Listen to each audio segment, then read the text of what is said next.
नमस्कार, स्वागत है आप सभी का इस खास प्रोग्राम में। जैसा कि आपको पता है कि प्रधानमंत्री गति शक्ति योजना के आज 2 साल पूरे हो चुके हैं। ये योजना कहां तक पहुंची है और भारत देश को विकसित राष्ट्र बनाना है तो बुनियादी ढांचे पर यह सरकार का जो नया फोकस है वो कैसे आर्थिक गतिविधियों को बढ़ावा देगा, कैसे रोजगार को बढ़ावा देगा, कैसे लॉजिस्टिक की लागत है पूरे देश में उसको कम करेगा, उस पर हम चर्चा करेंगे। लेकिन उससे पहले आपको दिखाते हैं बहुत ही खास रिपोर्ट, एक ऐसी रिपोर्ट जो कि पीएम गति शक्ति के आज तक के अपडेट पर आधारित है। आर्थिक विकास के लिए भारत की एकीकृत बुनियादी ढांचा कनेक्टिविटी योजना यानी पीएम गति शक्ति 13 अक्टूबर यानी आज अपने 2 साल पूरे कर रही है। पीएम गति शक्ति डिजिटल प्लेटफॉर्म का उद्देश्य रेलवे और रोडवेज सहित 16 मंत्रालयों को एक साथ लाकर के बुनियादी ढांचा कनेक्टिविटी परियोजनाओं की योजना और निष्पादन को एकीकृत करना है। कितना असर पड़ा है देश के बुनियादी ढांचे पर, समझने की हमने कोशिश की है। आइए इस रिपोर्ट से शुरुआत करते हैं। साल 2021 में जब भारत ने अपनी आजादी के 75वीं वर्षगांठ के अवसर पर देश में अमृत महोत्सव की शुरुआत का ऐलान किया तो लाल किले की प्राचीर से पीएम मोदी ने देश को अब तक की सबसे बड़ी और महत्वाकांक्षी योजना दी, पीएम गति शक्ति योजना। ये योजना थी देश के बुनियादी ढांचे में एक आमूलचूल परिवर्तन की। 2047 तक देश को विकसित राष्ट्र बनाने के लिए एक मजबूत बुनियादी ढांचे के निर्माण की। 13 अक्टूबर 2021 को औपचारिक तौर पर देश में बुनियादी ढांचे के समग्र विकास के लिए पीएम गति शक्ति योजना की शुरुआत की गई। योजना का उद्देश्य देश में लॉजिस्टिक्स लागत को कम करना और बुनियादी ढांचे की परियोजनाओं के विकास में आ रही बाधाओं को दूर करना था। बुनियादी ढांचे को मजबूत करती पीएम गति शक्ति योजना। गति शक्ति का उद्देश्य देश में बुनियादी ढांचे से जुड़े 16 मंत्रालयों को एक साथ एक दिशा में कार्य के लिए प्रेरित करना है। पीएम गति शक्ति के तहत नेशनल इंफ्रास्ट्रक्चर पाइपलाइन में 111 लाख करोड़ रुपए के निवेश का लक्ष्य रखा गया। योजना में भारतमाला, सागरमाला, भारतनेट, रेलवेज, नागरिक उड्डयन, औद्योगिक और रक्षा गलियारा और ऊर्जा क्षेत्र की परियोजनाएं शामिल की गयी। 38 इलेक्ट्रॉनिक्स विनिर्माण क्लस्टर्स और 109 फार्मा क्लस्टर्स के विकास की भी योजना बनाई गई। सभी गांवों में 4G टेलीकॉम कनेक्टिविटी और 17,000 किलोमीटर की गैस पाइपलाइन परियोजना का निर्माण करने का भी लक्ष्य निर्धारित किया गया है। पूर्व से लेकर पश्चिम तक, उत्तर से लेकर दक्षिण तक भारत का इंफ्रास्ट्रक्चर बदल रहा है। दुनिया का सबसे बड़ा सोलर विंड पार्क आज भारत में बन रहा है। दुनिया का सबसे ऊंचा रेल ब्रिज आज भारत में है। 10,000 फीट से अधिक की ऊंचाई पर दुनिया की सबसे लंबी टनल आज भारत में है। दुनिया की सबसे ऊंची मोटरेबल रोड आज भारत में है। दुनिया का सबसे बड़ा क्रिकेट स्टेडियम आज भारत में है। दुनिया की सबसे ऊंची प्रतिमा आज भारत में है। एशिया का दूसरा सबसे बड़ा रेल रोड ब्रिज भी भारत में है। आज भारत दुनिया के उन देशों में है जहां ग्रीन हाइड्रोजन पर इतना बड़ा काम हो रहा है। Think big, dream big, act big, इस सिद्धांत को अपनाते हुए भारत आज तेजी से आगे बढ़ रहा है। और कहा भी गया है, इतने ऊंचे उठोगी, इतने ऊंचे उठोगी जितना ऊंचा गगन है। हम पहले से बड़ा निर्माण कर रहे हैं, हम पहले से बेहतर निर्माण कर रहे हैं, हम पहले से तेज गति से निर्माण कर रहे हैं। जाहिर तौर पर जो बुनियादी ढांचे की परियोजनाओं में मंत्रालय अलग अलग दिशाओं में कार्य करते नजर आ रहे थे वो अब एक ही दिशा में एक साथ मिलकर काम करते दिखाई दे रहे हैं। प्रोजेक्ट्स की स्पीड और स्केल दोनों स्तर पर तेजी देखने को मिली है। बीते 9 सालों में बुनियादी ढांचे पर 34 लाख करोड़ रुपए खर्च किए गए और इस साल के बजट में भी 10 लाख करोड़ रुपए के निवेश का ऐलान किया गया है। बीते 70 सालों में देश में 20,000 किलोमीटर रेलवे लाइन का विद्युतीकरण किया गया, जबकि बीते 9 सालों में 40,000 किलोमीटर रेलवे लाइन का विद्युतीकरण हो चुका है। साल 2014 तक देश में केवल 4 लाख किलोमीटर ग्रामीण सड़कें थी, जो अब 7.25 लाख किलोमीटर तक पहुंच चुकी हैं। 2024 से पहले देश में 70 एयरपोर्ट्स थे, जिनकी संख्या अब 150 के पार है। इसी तरह 2014 से पहले सिटी गैस पाइपलाइन सिस्टम केवल 60 शहरों में था, जो अब तक 600 शहरों में पहुंच चुका है। बदलता हुआ भारत आज पुरानी चुनौतियों को समाप्त करते हुए आगे बढ़ रहा है। हम समस्याओं के स्थायी समाधान पर, परमानेंट सॉल्यूशन पर जोर दे रहे हैं। और इसका एक उदाहरण पीएम गति शक्ति नेशनल मास्टर प्लान भी है। यहां उद्योग जगत के साथी बैठे हैं, मैं चाहूंगा कि आप जाकर उस पोर्टल को देखिए। देश में रेल, रोड जैसे फिजिकल इंफ्रास्ट्रक्चर के लिए, स्कूल बनाने हो, हॉस्पिटल बनाने हो, ऐसे सोशल इंफ्रास्ट्रक्चर के लिए पीएम गति शक्ति नेशनल मास्टर प्लान एक बहुत बड़ा गेम चेंजर साबित होने जा रहा है। इसमें अलग अलग लेयर के 1600 से ज्यादा अलग अलग लेयर्स के डेटा उसके अंदर डिजिटल प्लेटफॉर्म पर लाया गया है। कोशिश यही है देश का समय और देश का पैसा पहले की तरह बर्बाद ना हो। क्या फायदा होगा पीएम गति शक्ति योजना से? बुनियादी ढांचे की परियोजनाओं को मंजूरी मिलने में आसानी होगी। देश में एकीकृत लॉजिस्टिक ग्रिड और डेटा पोर्टल होने से योजनाएं लागू करने में आसानी होगी। पीएम गति शक्ति योजना से देश में यात्रा और माल ढुलाई की लागत में कमी आएगी। उद्योगों को बढ़ावा मिलेगा और निर्यात को और भी प्रतिस्पर्धी बनाने में मदद मिलेगी। नए औद्योगिक गलियारे और रक्षा गलियारे बनने से निवेश में भी बढ़ोतरी होगी। देश में मल्टी मॉडल कनेक्टिविटी को बढ़ावा मिलेगा और रोजगार के नए अवसर पैदा होंगे। अक्टूबर 2021 से अब तक 11.5 लाख करोड़ रुपए की 112 परियोजनाओं को मंजूरी मिल चुकी है। देश ने बीते 3 महीनों में भारत मंडपम, एशिया का सबसे बड़ा India international convention centre Yashobhoomi और नई संसद को राष्ट्र को समर्पित होते देखा। ये एक झलक है बदलते भारत की, तेजी से फैसले लेने वाले भारत की, विकसित राष्ट्र बनने की दिशा में सशक्त और सक्षम बुनियादी ढांचे के विकास की। इसमें कोई शक नहीं कि पीएम गति शक्ति योजना से देश में इंफ्रा के विकास को एक नई गति मिली है। और जब पूरी दुनिया में मंदी का असर साफ दिख रहा है, भारत दुनिया की सबसे तेज रफ्तार अर्थव्यवस्था बना हुआ है। Ajay Mishra, DD news, Delhi. छोटा सा ब्रेक लेते हैं। ब्रेक के बाद बहुत ही खास मेहमान हमारे साथ स्टूडियो में होंगे, जो कि पीएम गति शक्ति के आज तक के अपडेट पर चर्चा करेंगे। कहीं मत जाइए, देखते रहिए हमारा ये खास कार्य।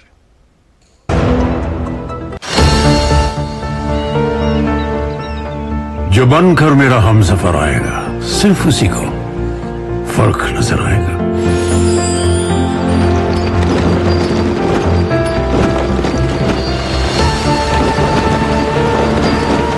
साल, बरस और सदी नहीं, एक युग गुजर जाएगा। उम्र न पूछो वंडर की, जब फर्क नजर आएगा।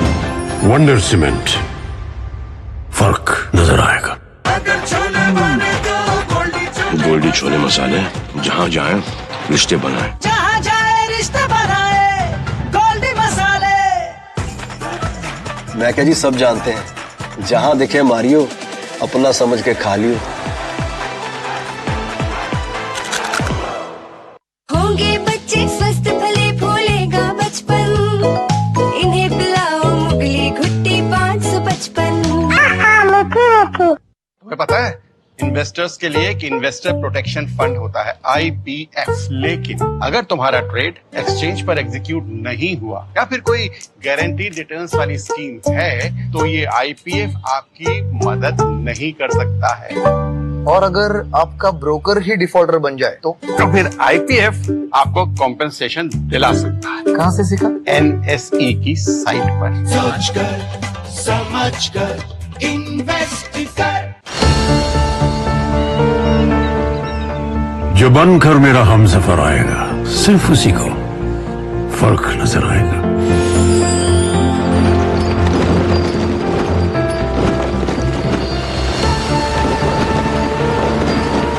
साल बरस और सदी नहीं, एक युग गुजर जाएगा। उम्र न पूछो वंडर की, जब फर्क नजर आएगा। वंडर सीमेंट, फर्क नजर आएगा। आप देख रहे हैं हमारा खास कार्यक्रम प्रधानमंत्री गति शक्ति योजना। देश के बुनियादी ढांचे को मजबूती प्रदान करती हुई ये विशेष योजना। हमारे साथ बहुत ही खास मेहमान जुड़ रहे हैं। सुमिता डावरा जी, जो कि स्पेशल सेक्रेटरी हैं विशेष सचिव लॉजिस्टिक्स, वाणिज्य और उद्योग मंत्रालय, और कमलेश गोसाई जी, जो कि एग्जीक्यूटिव डायरेक्टर हैं गति शक्ति ट्रैफिक रेल मंत्रालय। आप दोनों ही मेहमानों का बहुत बहुत धन्यवाद। सुमिता मैम, आप ही से शुरुआत करते हैं। 2 साल आज पूरे हुए हैं, क्या अपडेट्स हैं आपके पास? हमने कहां तक प्रगति की है? शुरुआत वहीं से करते हैं, फिर डिटेल्स पे आएंगे। धन्यवाद जी। ये 2 सालों में बहुत सिग्निफिकेंट प्रोग्रेस हुई है, हमने बहुत प्रगति करी है गति शक्ति में। प्रधानमंत्री जी ने 2 साल पहले इसको लॉन्च किया था और इन 2 सालों में हमारे साथ 39 मंत्रालय जुड़ गए हैं और 36 स्टेट्स और यूनियन टेरिटरीज जुड़ गई हैं, और इनका GIS बेस्ड डेटा इंफ्रास्ट्रक्चर को कवर करता है। उसमें सभी सड़कें, हमारी पूरे देश की रेलवे इंफ्रास्ट्रक्चर, पोर्ट्स, हमारी रिन्यूएबल एनर्जी, हमारे फॉरेस्ट एरियाज, पावर के, टेलीकॉम के, इंडस्ट्रियल पार्क्स और सोशल इंफ्रास्ट्रक्चर। आप देखें तो 10 लाख से अधिक आंगनवाड़ी सेंटर्स, 14 लाख से अधिक स्कूल, ये सभी जुड़ गए हैं लेयर्स, GIS डेटा लेयर्स। और सिर्फ ये डेटा नहीं आया, इसके ऊपर काम भी हुआ है और इसके ऊपर प्लानिंग हुई है। इसके ऊपर 100 से ज्यादा इंफ्रास्ट्रक्चर प्रोजेक्ट्स, जो कि 500 करोड़ से ऊपर रहते हैं हर प्रत्येक प्रोजेक्ट, तो 100 से ज्यादा हमने इंफ्रास्ट्रक्चर प्रोजेक्ट्स इस पर जांच लिए हैं कि हर प्रोजेक्ट एक मल्टी मॉडल कनेक्टिविटी दे रहा है कि नहीं, वो मैन्युफैक्चरिंग सेंटर को पोर्ट से जोड़ा है या मैन्युफैक्चरिंग सेंटर को रेल से और सड़कों से, ये सब कनेक्टिविटी कैसे आ रही है, और स्कूलों की कनेक्टिविटी, इंफ्रास्ट्रक्चर गैप्स, ये सब हमने गति शक्ति के ऊपर देखा है। और अब तो सोशल सेक्टर के अंदर इसका बहुत उपयोग हो रहा है।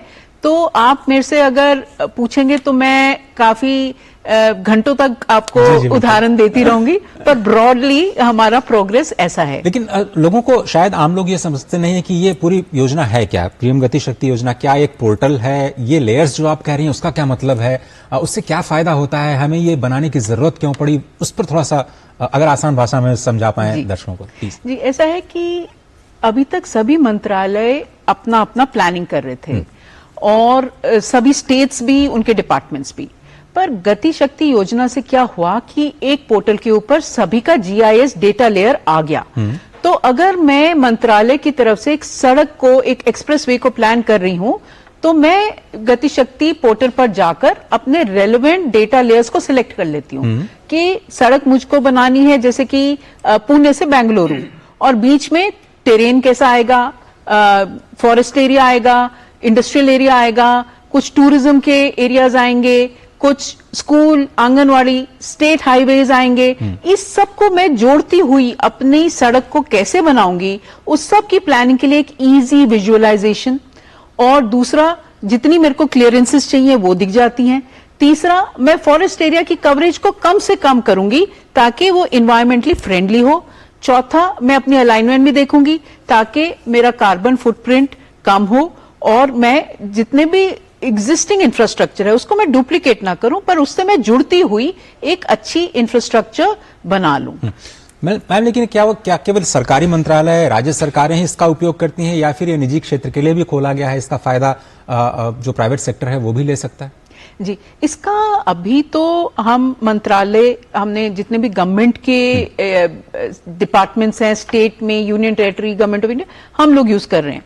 और हमारे साथ DPRs जैसे बनते हैं, उसमें कंसल्टेंट्स होते हैं, उनका डेटा भी मंत्रालय फैसिलिटेट कर रहे हैं। लेकिन इसके अंदर प्राइवेट सेक्टर को भी हम कैसे जोड़ें, उसके लिए भी हमारी एक चर्चा चल रही है, और वो भी सरकार का एक फ्रेमवर्क है, जियो स्पेशल पॉलिसी है, उसके विदिन इसके अंदर हमको आगे कैसे बढ़ना है। क्योंकि अगर आप देखें ये डेटा लेयर्स विभिन्न प्रकार के हैं, तो पब्लिक डोमेन में कौन से हम डाल सकते हैं और उनका क्या फायदा पब्लिक सेक्टर को हो सकता है, उस सब पर विचार चल रहा है। कमलेश गोसाई जी, बहुत धन्यवाद आपका वक्त निकालने के लिए इस प्रोग्राम में। मेरा सवाल आपसे यही है कि आज बहुत ही अच्छा दिन इसलिए है क्योंकि जो ईस्टर्न, जो डेडिकेटेड फ्रेट कॉरिडोर है, उसका एक हिस्सा आज पूरी तरह से कंप्लीट हुआ, ऐसी खबर हमारे पास आ रही है और आज आप हमारे साथ स्टूडियो में हैं। रेलवेज कितना इंपॉर्टेंट रहा है पीएम गति शक्ति के लिहाज से और वहां पर क्या प्रगति है, अगर आप वहां फोकस कर पाए प्लीज। धन्यवाद। भारतीय रेलवे जैसे ही प्रधानमंत्री गति शक्ति योजना की 2021 में शुरुआत हुई, ये जो प्रधानमंत्री जी की दूरदर्शी योजना है, भारतीय रेलवे 39 मंत्रालयों में से एक है कि जो जल्दी से इस पे काम करना शुरू कर दिया। हम लोगों ने भारतीय रेलवे ने इसके लिए गति शक्ति डायरेक्टरेट बनाया रेलवे बोर्ड लेवल पे, सारे डिविजन्स में गति शक्ति के यूनिट्स बनाए गए, हमारे जोन लेवल के, रेलवे बोर्ड लेवल के, डिवीजन लेवल के ऑफिसर्स को ये गति शक्ति पोर्टल पे एक्सेस दिया गया। इसके हमने कैपेसिटी बिल्डिंग के प्रोग्राम्स किए डीपीआईआईटी के साथ मिलके। रेलवे का एक गति शक्ति के लिए पोर्टल बनाया गया। सबसे बड़ा इसका फायदा हुआ, सारे मंत्रालयों के, स्टेट गवर्नमेंट का डेटा लेयर्स एक जगह अवेलेबिलिटी शुरू हुई, जिससे भारतीय रेलवे को अपने योजनाओं का प्लानिंग में बहुत ही इसमें फायदा हुआ। हम लोग जैसे गति शक्ति योजना के 4 मुख्य प्रिंसिपल पे काम करते हैं। इंटीग्रेटेड प्लानिंग, सारे मंत्रालयों से प्लानिंग के स्तर पे, उस स्टेज पे हम लोग बात करते हैं, साथ बैठ के रोड से, पोर्ट से, फॉरेस्ट डिपार्टमेंट से, स्टेट गवर्नमेंट से, डिस्ट्रिक्ट लेवल पे सबसे बात करके एक इंटीग्रेटेड प्लानिंग कर रहे हैं। मल्टी मोडालिटी कैसे इसमें ज्यादा से ज्यादा आए हमारे हर एक प्रोजेक्ट के प्लानिंग में, वो हम देखते हैं। कैसे इस प्रोजेक्ट से हमारी लॉजिस्टिक एफिशिएंसी बढ़ेगी, वो हम लोग देखते हैं। और ज्यादा से ज्यादा कैसे हम इकोनॉमिक नोड्स को हमारे प्रोजेक्ट को योजनाओं के द्वारा उसको कवर कर सकते। ये बहुत ही रेलवे को फायदा हुआ।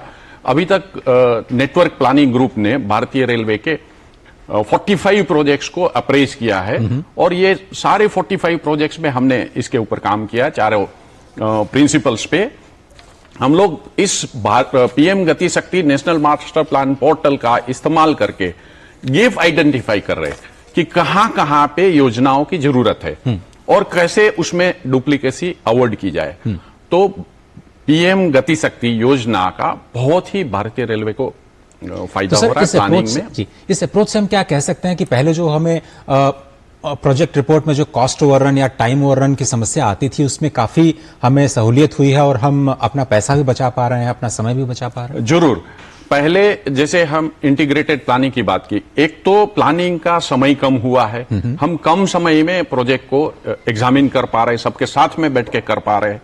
उससे एक बार एक मंत्रालय ने जो प्लानिंग करके दूसरे मंत्रालय को इन्फॉर्म किया और बाद में उसमें कुछ बदलाव आया, ये सारी चीजें अभी एकदम नेक्स्ट टू जीरो हो रही है। अच्छा, सुमिता मैम, ये जो इंटर डिपार्टमेंटल कोऑर्डिनेशन होता है वो आप लोग कैसे करते हैं, और शायद एपेक्स लेवल पर शायद आप लोगों ने एक कोऑर्डिनेशन कमेटी भी बनाई है, वो कैसे काम करती है? आप जब परियोजनाओं को एसेस करते हैं उसकी थोड़ा सा फंक्शनलिटी बताएं प्लीज। हमारा एक नेटवर्क प्लानिंग ग्रुप है जो कि कैबिनेट ने अप्रूव करा है और उसके अंदर इंफ्रास्ट्रक्चर मंत्रालयों के सीनियर प्लानिंग हेड्स बैठते हैं।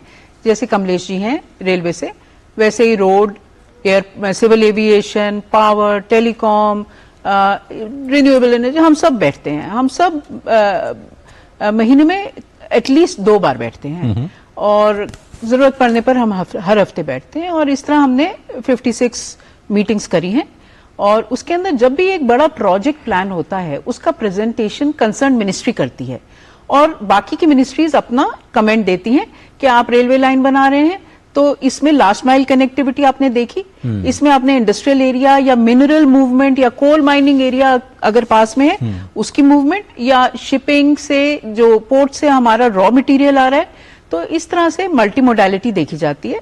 हमारे इंटरनेशनल एयरपोर्ट्स प्लान हो रहे हैं, दूसरे एयरपोर्ट्स तो सिविल एविएशन वाले अपने कमेंट्स देते हैं, पावर मिनिस्ट्री वाले और सोशल सेक्टर के कमेंट्स, एरिया डेवलपमेंट अप्रोच, ये सब हम देखकर हम एक प्रोजेक्ट के ऊपर काफी समय लगाते हैं और उसके ऊपर अपने कमेंट्स देते हैं कि गति शक्ति प्रिंसिपल्स ये प्रोजेक्ट कैसे पूरा करेगा। तो एक मैं थोड़ा सा ब्रेक लेता हूं, ब्रेक के बाद मैम उस बात पर चर्चा करेंगे कि जो 100 लाख करोड़ या 111 लाख करोड़ रुपए का लक्ष्य रखा था वो उस पर हम कहां तक पहुंचे हैं और कौन से वो सेक्टर हैं जो बेहतर प्रदर्शन कर रहे हैं और कहां पर अभी गति थोड़ी सी धीमी है। छोटा सा ब्रेक, कहीं मत जाइए, आप देख रहे हैं हमारा ये खास कार्यक्रम।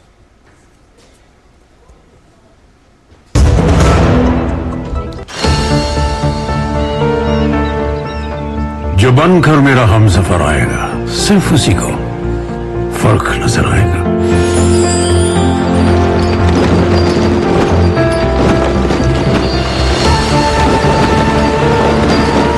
साल बरस और सदी नहीं, एक युग गुजर जाएगा। उम्र न पूछो वंडर की, जब फर्क नजर आएगा। वंडर सीमेंट, फर्क नजर आएगा। अगर छोले बने तो गोल्डी छोले मसाले, जहाँ जाए रिश्ते बनाए, जहाँ जाए रिश्ते बनाए, गोल्डी मसाले। मैं क्या जी, सब जानते हैं, जहां दिखे मारियो, अपना समझ के खा लियो।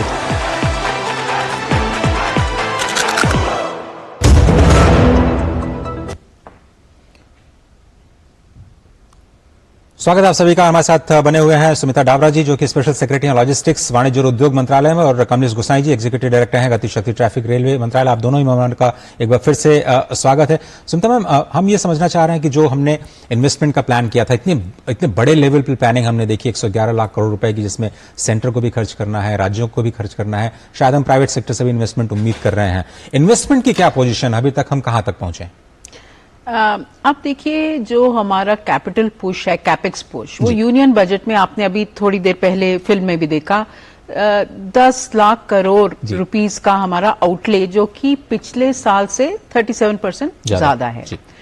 अब इसके ऊपर जो प्रोजेक्ट्स हैं, अपकमिंग प्रोजेक्ट्स हैं, हमारे पास सैंक्शन प्रोजेक्ट्स भी हैं, और अगर आप देखें गति शक्ति के प्रिंसिपल्स को देखते हुए हमने 11 लाख करोड़ के प्रोजेक्ट्स इन्हीं कुछ महीने में देख लिए हैं।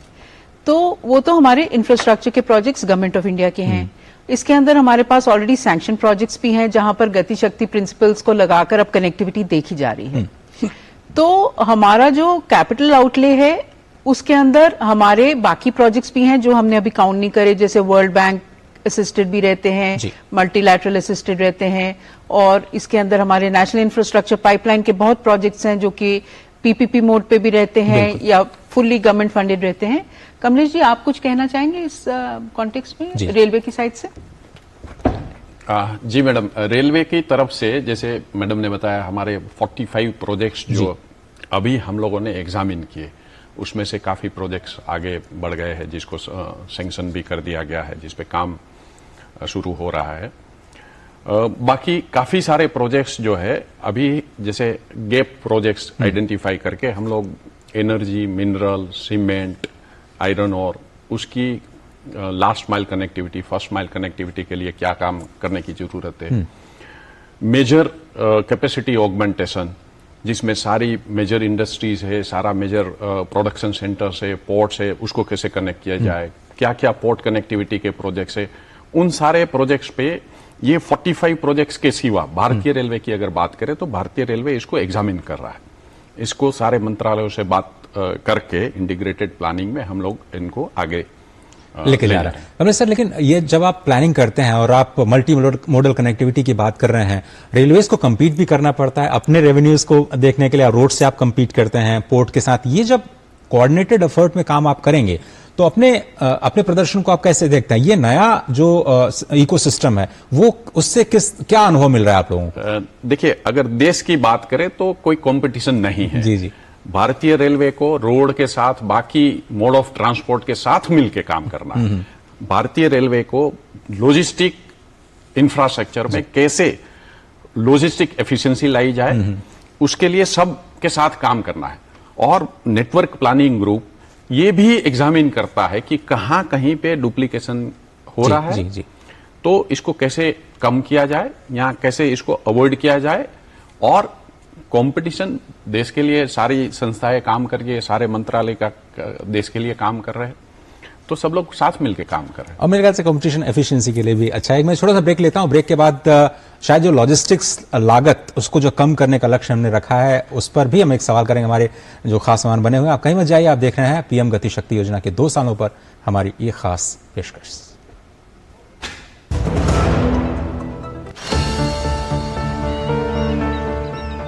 जो बनकर मेरा हमसफर आएगा, सिर्फ उसी को फर्क नजर आएगा।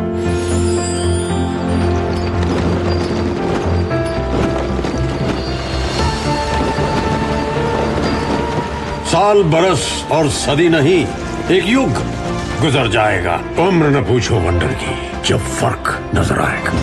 वंडर सीमेंट, फर्क नजर आएगा। स्वागत है आप सभी का। अंतिम चरण में हम इस वक्त पहुंच चुके हैं। सुमिता मैम हमारे साथ बनी हुई हैं और कमलेश जी भी हैं। सुमिता मैम, लॉजिस्टिक्स कॉस्ट की बात कर रहे थे, जो हमने लक्ष्य रखा था कि इकाई के दहाई में मतलब 10% से नीचे लेकर के आना है, उसको लेकर के क्या प्लान है हमारे, हम कहां तक पहुंचे? जी, जो माननीय प्रधानमंत्री जी ने national logistics policy last year launch करी थी, उसमें हमारे टारगेट्स थे कि हम लॉजिस्टिक्स कॉस्ट को 2030 तक ग्लोबली कॉम्पिटिटिव लेवल पर लेकर आएंगे और भारत को top 25 countries in the world में लेकर आएंगे where logistics cost is concern. तो अगर हम आज देखें तो हमारा लॉजिस्टिक्स परफॉर्मेंस इंडेक्स में हमारा रैंकिंग बढ़ा है, जो वर्ल्ड बैंक का रहता है, और वो इन्हीं तरह के रिफॉर्म्स की वजह से बढ़ा है, जैसे कि पीएम गति शक्ति है, जिससे हमारी इंफ्रास्ट्रक्चर प्लानिंग में इतना वैल्यू आ गया है, इतना एक बेनिफिट आ गया है। और उसके अलावा जो हमारी लॉजिस्टिक्स सर्विसेज हैं, उनको इम्प्रूव करने के लिए भी बहुत काम चल रहा है। जैसे हमारा सर्विसेज इम्प्रूवमेंट ग्रुप मिलता है, महीने में 2-3 बार मिलते हैं, हम बिजनेस वालों से बात करते हैं और आइडेंटिफाई करते हैं कि हमें इम्प्रूवमेंट कहाँ लेकर आना है। अब मैं आपको 2-3 उदाहरण देना चाहूंगी कि हमारी गति और शक्ति कैसे बढ़ी है। जी। आप देखिए, अगर आप पेट्रोलियम नेचुरल गैस की पाइपलाइन प्रोजेक्ट्स देखेंगे तो उनको 46 रिपोर्ट्स हर पाइपलाइन प्रोजेक्ट के लिए जनरेट करनी होती हैं, जिसके लिए उन्हें 9 महीने 6 से 9 महीने लग जाते थे हर प्रोजेक्ट पर। आज वो गति शक्ति का प्रयोग कर कर एक ही दिन में, कुछ घंटों में वो 46 रिपोर्ट्स जनरेट कर लेते हैं। वैसे रेलवे का, कमलेश जी का उदाहरण देखें तो ये जो फाइनल लोकेशन सर्वे करते थे, गति शक्ति से पहले करते थे तो 57 के करीब करते थे। अब गति शक्ति का उपयोग करके कर रहे हैं तो 400 से ज्यादा एक साल में कर पा रहे हैं, मतलब 8 गुना इनकी तेजी बढ़ गई है। और अगर आप रोड को देखिए, मोर्थ को, नेशनल हाईवेज को, वो डीपीआर बनाने में 6 महीने लेते थे एवरेज, आज वो 15 दिन में एक प्रोजेक्ट बना लेते हैं। तो ये जो हमें गति मिल रही है, शक्ति मिल रही है, इसी से हमारी लॉजिस्टिक्स की इंप्रूवमेंट आ रही है। जी, बहुत बहुत धन्यवाद। मेरे पास वक्त इतना ही है सुमिता मैम, बहुत शुक्रिया, और कमलेश जी बहुत बहुत शुक्रिया इस कार्यक्रम में शामिल होने के लिए। तो स्पष्ट तौर पर ये जो गति और शक्ति दोनों ही देश को प्राप्त हो रही है, उसका जीडीपी और खासतौर पर बुनियादी ढांचे के विकास पर एक अहम प्रभाव पड़ने वाला है, और 2 साल काफी शानदार रहे हैं। बहुत बहुत धन्यवाद। इस कार्यक्रम में सिर्फ इतना ही, लेकिन डीडी न्यूज पर खबरों का सिलसिला लगातार जारी है। आप बने रहे हमारे साथ, देखते रहिए डीडी न्यूज। नमस्कार।